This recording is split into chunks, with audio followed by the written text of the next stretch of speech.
set here. You could. Yeah. It's always noon in Miramar. So, oh man. The only thing that's setting right here are lives. Lives Yes. are those being put down. So let's see.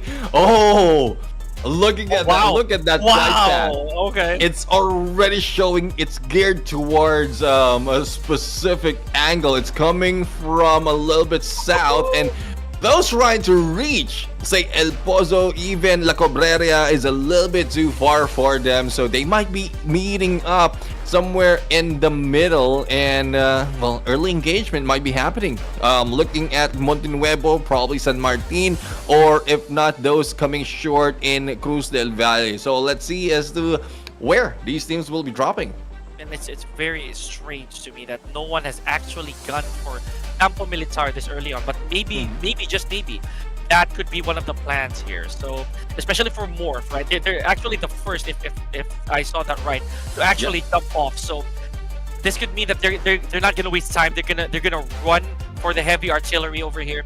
I'm not really so sure about the rest of the teams, but look at the way that these teams are deploying themselves, right? They're gonna go for that late push. See how Aegon also tries to go for Puerto Paraíso here. This is a very interesting slash of a flight path we're seeing here, gentlemen. Exactly. I mean, the slash right there. Though it's not even as to how the teams are divided, because as we can see, Los Leones is in. Oh my goodness! What are you doing to us? You brought the flight path a little bit low, and in the first stage a little bit high. Everyone will be scrambling, and it's only a few teams will be able to reach even the edge of that stage 1. This gets exciting.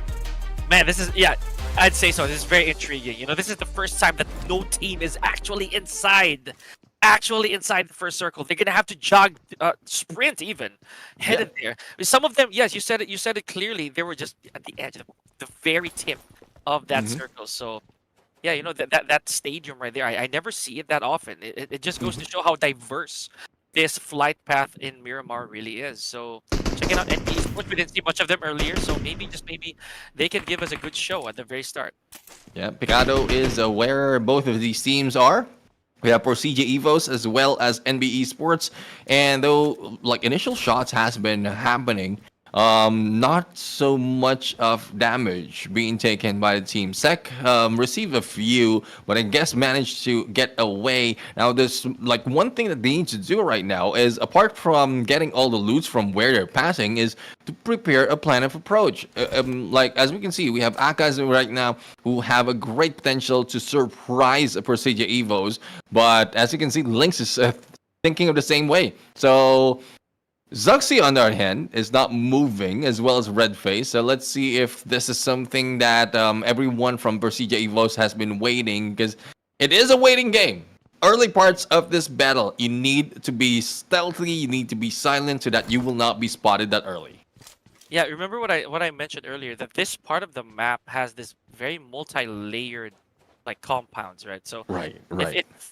if nothing happens while you're there, then that's a blessing, because a lot of players, they're gonna want to take refuge. They want to shelter up this early. But look at this. Not for Sec though. I think he's gonna go for a quick sneak over here aside of Persija Evos.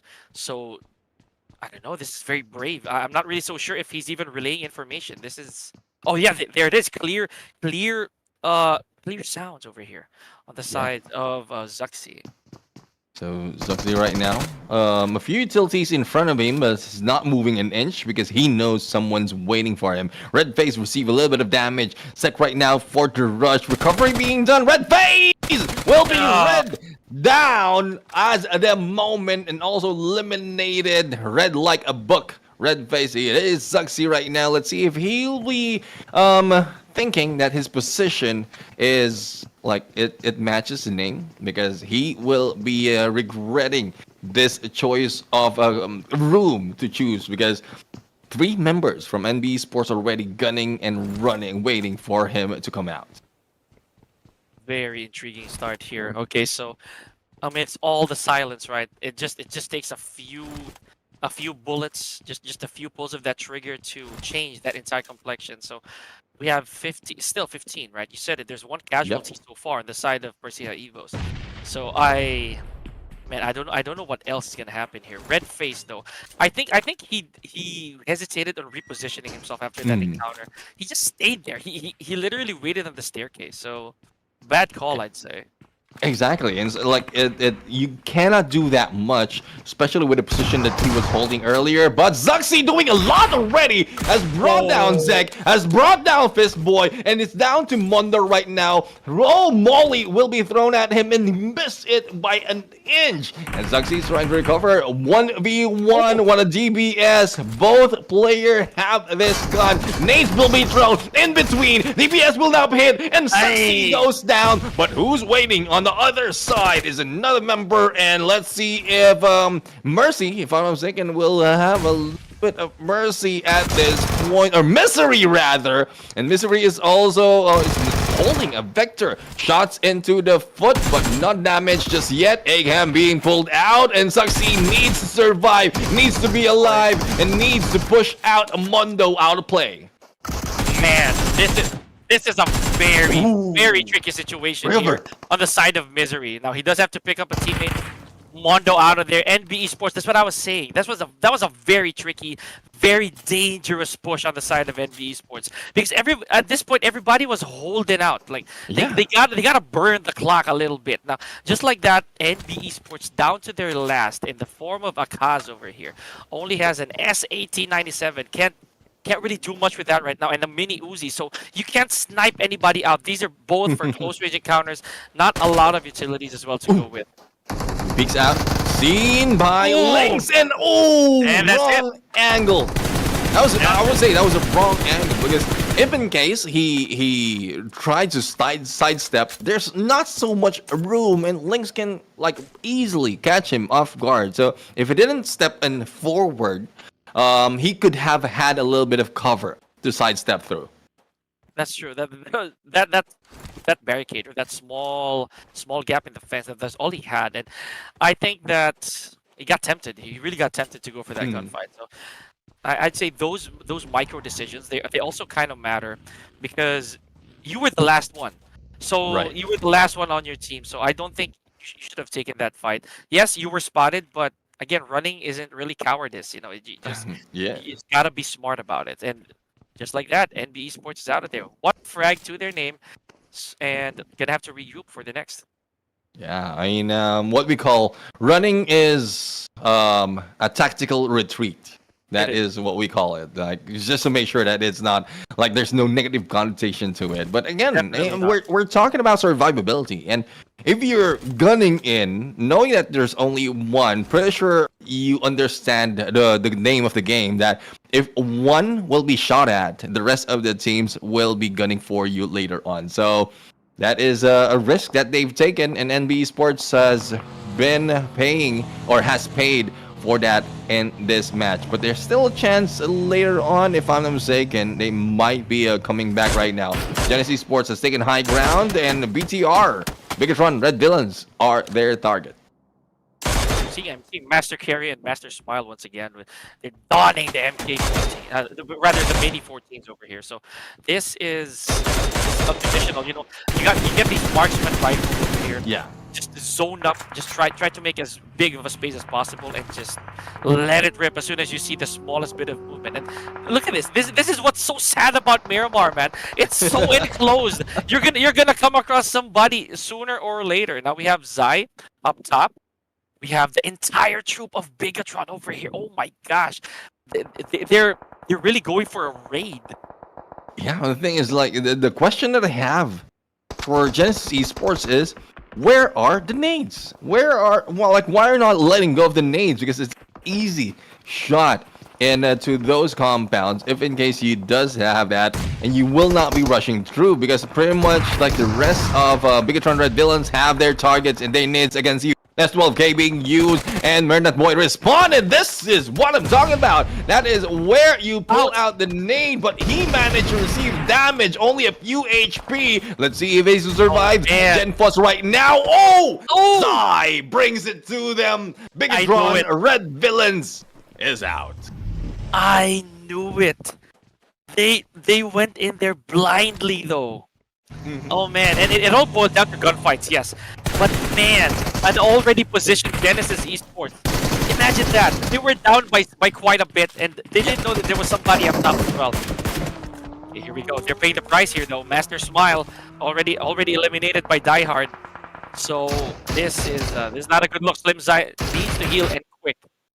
Yeah, Sersia has received damage as well. One has been knocked down, and both of them will be just responding to each of the gunfights. Aegon I8 though has received a lot, and the 2 has been knocked down from the outside of the compound. Linx on a 1v2 situation, but surprisingly, it is Linx who's pushing everyone from Aegon I8 out of the compound. He is one of the 2 remaining survivors from the initial engagement, and he managed to win the clutch from Linx, who links all those body counts.